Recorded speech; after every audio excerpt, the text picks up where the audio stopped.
আসসালামু আলাইকুম ওয়া রাহমাতুল্লাহি ওয়া বারাকাতুহু। আজকে আপনাদেরকে এমন একটি দোয়া শিখাবো যে দোয়াটার মাধ্যমে আপনারা খুবই উপকৃত হবেন। বিশেষ করে এই দোয়াটা তাদের জন্যই যে মা বোনদের সন্তান হচ্ছে না, তাদের জন্য। এটা আল্লাহ পাক রব্বুল আলামিনের কোরআনের আয়াত। আর এই দোয়ার মাধ্যমেই হযরত ইব্রাহিম আলাইহিস সালাম সেই ৮০ বছর ৯০ বছরের দিকে যে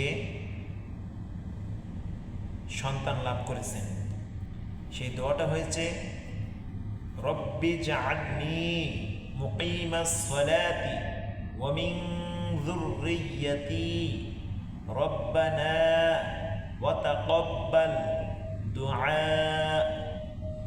আমি দোয়াটি আবার পুনরায় পড়ে শোনাচ্ছি। দোয়াটা হয়েছে রব্বিজ আলনি মুকিমাস সালাতি ওয়া মিন যুররিয়্যাতি রব্বানা ওয়া তাকাব্বাল দুআ। এই দোয়াটা বেশি বেশি করে পাঠ করবেন, বিশেষ করে নামাজে অবস্থায়, সেজদায় যে আল্লাহ পাক রব্বুল আলামিন কুদরতি পায় আপনার কপালটা লাগিয়ে সেজদায় যে এই দোয়াটা পাঠ করবেন।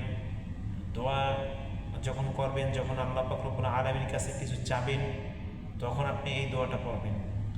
100% আপনি সন্তান লাভ করবেন, এটা পরীক্ষিত।